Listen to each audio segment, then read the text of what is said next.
Als je deze video ziet, is de kans groot dat je bezig gaat met het maken van je cv. Omdat je gaat solliciteren voor een baan, een stage of een BBL-plek. Maar waarom is een cv nou zo belangrijk?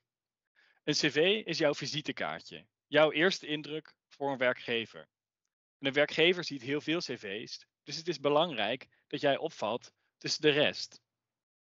In jouw cv komen eigenlijk 4 vragen naar voren. Wie jij bent, wat je weet, wat je kan en wat je wil. Deze 4 vragen behandelen we ook in een andere video, als je hier meer over wil weten. Het is belangrijk dat jouw cv mooi en gestructureerd is, zodat je een goede eerste indruk achter kan laten en dat een werkgever binnen een paar seconden al kan zien bijvoorbeeld wat je hebt gedaan en wat je graag zou willen doen. Dit is een voorbeeld van een cv met een slechte structuur, waarbij de verschillende lettertypes zijn gebruikt en de kopjes ook niet duidelijk zijn en het niet duidelijk is wat iemand precies heeft gedaan. Dit is een voorbeeld van een cv waarin dat wel goed is. De kopjes zijn duidelijk, er staat informatie in over wat iemand heeft gedaan en je kan in 1 oogopslag binnen een paar seconden lezen wat iemand allemaal heeft gedaan. Een cv is overigens altijd maximaal 2 pagina's. Via jouw trajectbegeleider kun je al cv-templates krijgen die je zelf kan invullen met jouw ervaringen. Vraag aan je trajectbegeleider voor deze templates. Een ander idee voor een mooie layout, een mooi design, is het gebruik van Canva. Met Canva kun je van tevoren cv-templates downloaden die je zelf kan aanpassen en kan invullen. We gaan nu door met alle onderdelen van het cv en we beginnen bij de persoonlijke gegevens. Bij deze persoon is het niet duidelijk hoe we deze persoon bijvoorbeeld kunnen contacten per telefoon. En het is altijd belangrijk bij jouw persoonlijke gegevens dat alle belangrijke informatie daar staat beschreven. Ook is het e-mailadres wat deze persoon gebruikt niet professioneel. Zorg dus altijd dat je de relevante persoonlijke gegevens of personalia aangeeft. Hier staat duidelijk een telefoonnummer, een e-mailadres, ook een LinkedIn-pagina. Als je die toevoegt, zorg ook dat je LinkedIn mooi is en duidelijk en dat je een goed profiel hebt. Ook heeft deze persoon aangegeven dat arbeidvrij is toegestaan, dat diegene een Nederlands verblijfsvergunning heeft. Dat is fijn voor de werkgever om te weten. Veel andere informatie hoef je niet per se toe te voegen.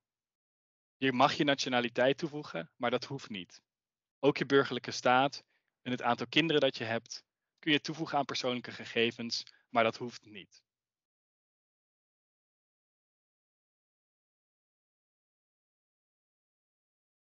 Dan de foto. Deze foto is niet heel aantrekkelijk. De persoon op deze foto kijkt boos en het is een hele overbelichte foto. Het is onduidelijk. Zorg dus altijd dat je een duidelijke foto hebt. Dit is een betere foto en veel meer uitnodigend. De persoon op de foto lacht, er is een duidelijkere belichting van de foto en de achtergrond van de foto is neutraal.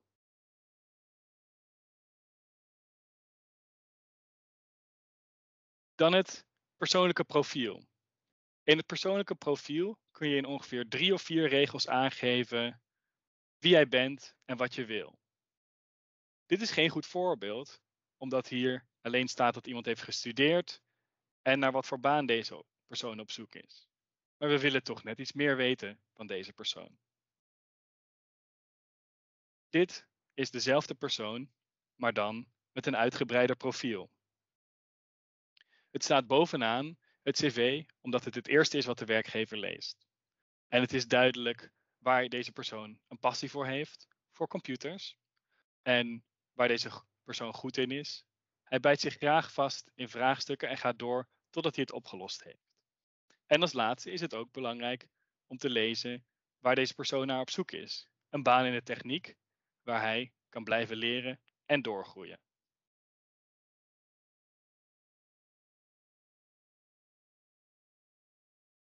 Dan opleidingen. Het is natuurlijk belangrijk, als je het hebt over de vraag, wat weet jij? Dat je aangeeft wat voor opleiding je hebt gevolgd. Het is in dit cv alleen onduidelijk wat iemand heeft geleerd in die opleiding, maar ook wat voor opleidingen deze persoon precies heeft gedaan.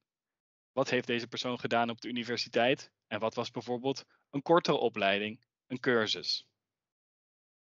Ook is de volgorde niet duidelijk. Zorg dat de volgorde op je cv altijd gaat van het meest recente bovenaan naar het minst recente onderaan. In die volgorde. Dat geldt ook voor je werkervaring. Dit is een voorbeeld waarin dat beter is aangegeven. Het is duidelijk dat deze persoon een bachelor heeft gedaan en een master als opleiding. Ook waar deze persoon zijn of haar scriptie over heeft geschreven. Dat is belangrijke informatie, omdat deze persoon interesse heeft in werken in de techniek en deze studie ook aansluit op dat vakgebied.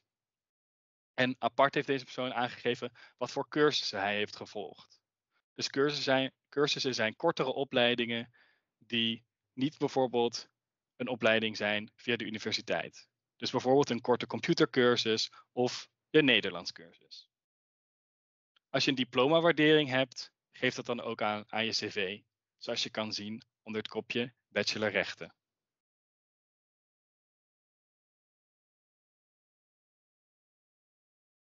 Dan de werkervaring. Wat belangrijk is in een cv, is dat je ook altijd let op de spelling. Je ziet dat hier veel spelfouten zijn gemaakt. Dat herken je aan de rode draadjes onder elk woord. Zorg dus dat je je spellingscontrole aan hebt op Nederlands als je je cv maakt. Daarnaast is het ook niet duidelijk wat deze persoon heeft gedaan. Hij heeft gewerkt als vrijwilliger, maar wat heeft hij dan gedaan? Ook staat er bijvoorbeeld onder loodgieter helemaal niet wat hij voor taken had. En nogmaals, het layout van de cv is belangrijk en hier is de layout niet kloppend. Het staat allemaal schots en scheef en door elkaar en is niet duidelijk. In dit cv is het duidelijker. Je ziet dat deze persoon inderdaad als vrijwillige monteur heeft gewerkt. Dat is belangrijke werkervaring voor zijn droom om te werken in de techniek. We zien ook dat bijvoorbeeld toen hij als loodgieter werkte, wat voor taken hij had. Het is duidelijk en gestructureerd opgeschreven. Er staat een titel, waar deze persoon heeft gewerkt, van wanneer tot wanneer en wat zijn taken of verantwoordelijkheden waren. Onder bijvoorbeeld administrateur en elektromonteur vind je ook nog eens de behaalde resultaten. Dus wat heeft deze persoon bereikt door deze baan? Het is belangrijk dat je juist bij werkervaring altijd goed kijkt ook naar de vacature. Naar wat voor verantwoordelijkheden en taken worden er gevraagd binnen de vacature? En kan ik mijn cv dan zo beschrijven dat het ook aansluit bij de vacature? Als hier in de vacature staat dat bedrading vervangen een belangrijke taak is, dan heeft deze persoon daar al ervaring mee en dat kan je dan direct zien in het cv.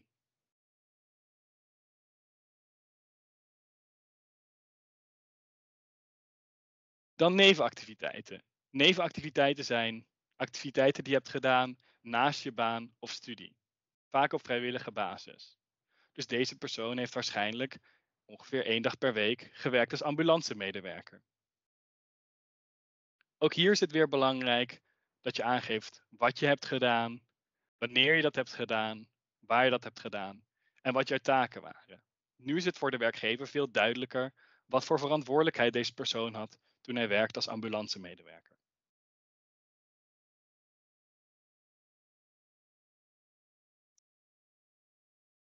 Dan de taal. Het is belangrijk om aan te geven welke talen je spreekt en ook bijvoorbeeld wat jouw niveau is met Nederlands. Maar het is onduidelijk op dit cv wat iemands niveau dan was. Hier staat het wel goed aangegeven. Geef altijd aan met woorden zoals matig, voldoende, goed of uitstekend wat jouw taalniveau is. En je kunt ook jouw taalniveau aangeven middels de niveaus van A1 tot en met C2. We weten nu dat deze persoon Nederlands spreekt op B2-niveau. En we zagen ook onder cursussen dat hij ook al zijn staatsexamen heeft behaald. Begin altijd je talen met Nederlands.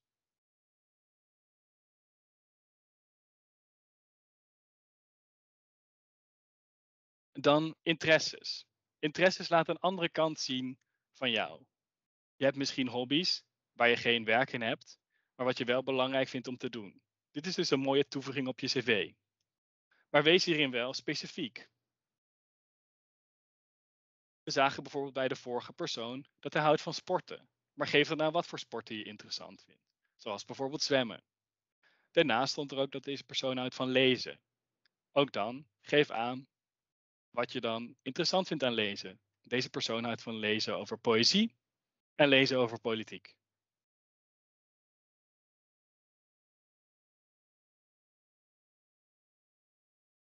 Als laatste, mijn toegevoegde waarde. Als je nou een kort cv hebt en nog niet zoveel ervaring hebt om toe te voegen, betekent dat niet dat je dingen niet kan of dat je geen vaardigheden hebt opgedaan. Daar kan je mooi het kopje mijn toegevoegde waarde voor gebruiken. Daarin kun je een competentie, een vaardigheid aangeven en dan een goed voorbeeld aangeven waarin die vaardigheid naar voren komt.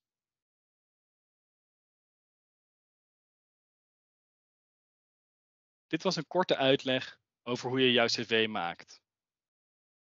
Vraag aan je trajectbegeleider of ze eens naar je cv kunnen kijken en dan kunnen ze je verder tips geven. Je kunt ook onze andere video bekijken over de 4 vragen en over het maken van een motivatiebrief. Veel succes!